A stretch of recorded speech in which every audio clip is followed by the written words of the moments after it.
Hello, everybody, from Mayo Peters Hardline Productions, and doing another movie review here, so let's check it out. This time I'm going to review The Lost Boys. Yeah, why am I filming it on the ground here, but right now, as you can see, it's kind of dark outside, so right now this is probably the only area of the room here that's kind of got light on it, so we'll just go with it. Now, Lost Boys, yeah, it's awkward that I'm doing a movie review on this one because this movie came out all the way back in 1987, which also happens to be my birth year, by the way. Well, also the fact that one of my local movie theaters was doing a flashback cinema marathon, and one of the movies they were playing on the screen was The Lost Boys. And I'm like, ooh.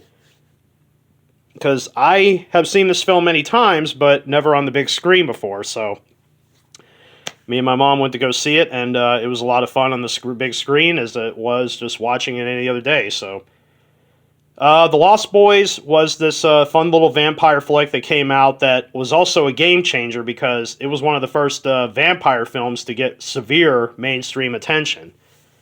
And kind of was big in the day, and it was thanks to the advertisement that Warner Brothers gave to the movie. And also the other big reason why it was so big was because of the massive and attractive cast that it had. I mean, come on, Kiefer Sutherland, Jason Patric, Jamie Gertz, also the two Coreys, Corey Haim and Corey Feldman, who were both in the movie, and also a young Alex Winter. And in fact, this was a couple years before he became his most famous on-screen movie character, Bill S. Preston Esquire in the Bill and Ted movies.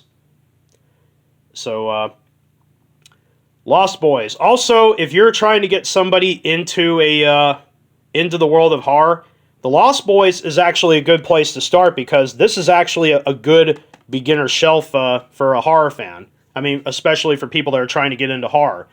Like you got a family member, you got a friend that's like, oh, I don't like horror movies. They're too scary, they're too graphic, they're too violent. Well, The Lost Boys does have some moments of graphic violence, not a lot, but it's a good film to watch for the beginner shelf. In fact, in the horror movie freak book here, yeah, next to Amityville Horror, the original, here's The Lost Boys. Yeah, basically, this is a perfect movie to watch for the horror. Yeah, it's like, it holds up against more modern vampire films, and yeah, it is responsible for. You could say that this film kind of gave birth to Twilight. Yeah, I'm sorry. I was like, because, well, personally, I'm not a fan of Twilight. So, get that out of the way. So, anyway, so here's the movie, of course, on Blu-ray that I've had for a long time. Still a great movie that holds up all these years, and it still amazes me that the guy that directed the film, which is Joel Schumacher, yeah, I mean, the same guy that would later go on to make films like Flatliners, Falling Down, Batman Forever, Batman and Robin, yes, the two Batman films that not everybody liked, not many people liked, but he did those, but I still found enjoyment in them. Time to Kill, which may be Joel's best film. If you haven't seen Time to Kill, it's a great movie. But yeah, The Lost Boys, everybody's like, wow, Joel Schumacher went on the deal. And of course, Phone Booth, Phantom of the Opera, number 23. Yeah, he did all those. And liked casting Kiefer Sutherland in all his movies. I mean, got him in Flatliners, Time to Kill, Phone Booth. He got him in all those movies. So, and also I got the soundtrack here as well on CD. The Lost Boys soundtrack. It's got a decent amount of artists in excess. Jimmy Barnes, Lou Gramm, who was the frontman for Foreigner, Roger Daltrey, the frontman for The Who, Echo and the Bunnymen redoing People Are Strange, originally done by The Doors. Now the rest of these guys, I don't know, but Tim Capello was actually in the movie. He's the one that was the shirtless guy playing the saxophone during the concert sequence in the movie. And Thomas Newman, who was actually the composer for The Lost Boys, who went on to become a big-name composer himself. In fact, Thomas Newman recently went on to work with director Sam Mendes. He scored the two James Bond films he did with him, Skyfall and Spectre, and he recently scored 1917. So, and the songs on this CD are pretty good, too. Lost in the Shadows, The Lost Boys, which the Lou Gramm song, which actually I believe on the Blu-ray, the music video for that song is on there too, and there it is. Yeah. And yeah, the Blu-ray is actually still a pretty solid disc. This is without a doubt the best I've ever seen the film look. I don't know if there's a 4K version available. It might be, but although here's the Blu-ray. I've actually owned the Lost Boys. This is the third incarnation, home video incarnation I've had of the Lost Boys. I've seen it on VHS. I own 2 DVD copies, the standalone disc, and there was a 2-disc special edition release, and now the Blu-ray.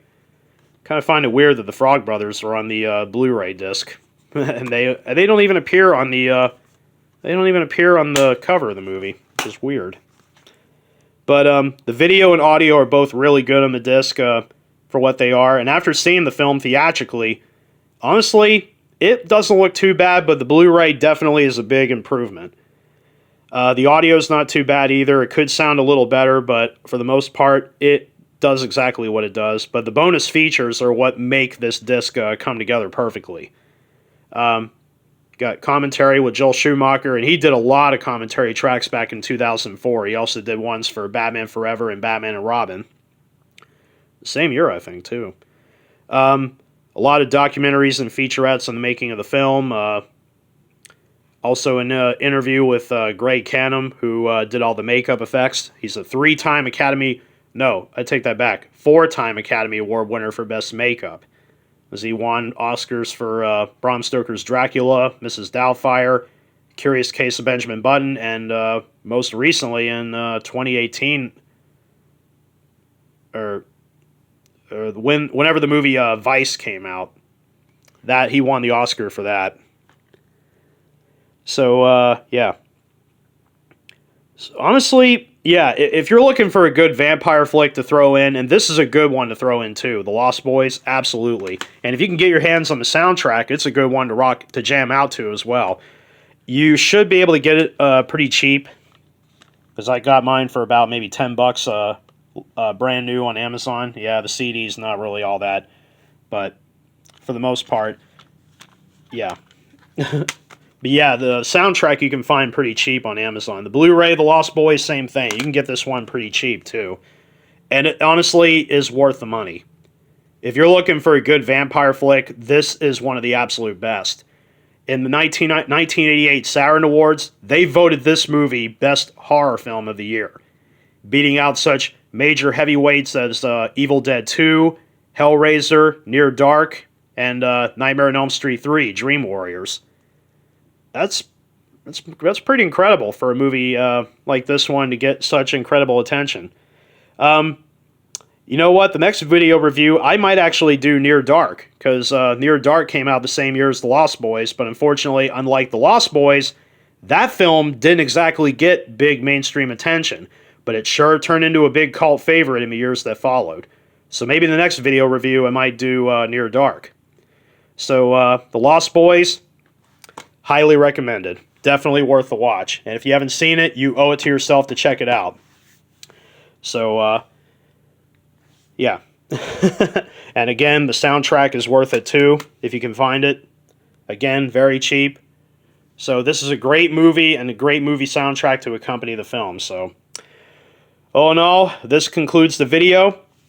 Everybody have a good day, be safe, and definitely hit that like and subscribe button for future videos. So Near Dark will be the next one I'll be reviewing. So everybody, just keep around, stick around. So again, everybody have a good day and be safe and take care.